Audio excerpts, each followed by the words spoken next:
નમસ્કાર, આપ જોઈ રહ્યા છો સ્પાર્ક ટુડે ન્યૂઝ। મુખ્યમંત્રી શ્રી ભૂપેન્દ્ર પટેલે રાજ્ય સરકારના કર્મચારીઓની રજા પ્રવાસ રાહત વતન પ્રવાસન હેતુ માટે વંદે ભારત ટ્રેનની મુસાફરીને માન્યતા આપવાનો મહત્વપૂર્ણ નિર્ણય કર્યો છે।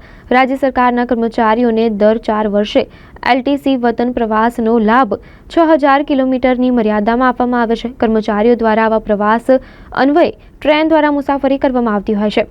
ભારતીય રેલવે દ્વારા થોડાક વર્ષોથી આધુનિક સુવિધા સાથેની વંદે ભારત ટ્રેન શરૂ કરવામાં આવી છે। રાજ્ય સરકારના કર્મચારીઓ દ્વારા તેમને મળતા આવી રજા પ્રવાસ રાહતમાં વંદે ભારત ટ્રેનની મુસાફરીનો સમાવેશ કરવા મુખ્યમંત્રી શ્રી સમક્ષ રજૂઆત કરવામાં આવી હતી।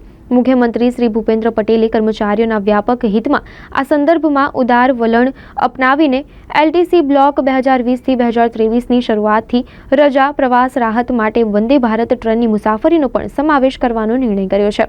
રાજ્ય સરકારના 5 લાખ કર્મચારીઓને રજા પ્રવાસ રાહત દરમિયાન આ નિર્ણયનો લાભ મળશે। મુખ્યમંત્રી શ્રીના દિશાદર્શનમાં નાણાં વિભાગ દ્વારા આ અંગેના ઠરાવ પ્રસિદ્ધ કરવામાં આવશે।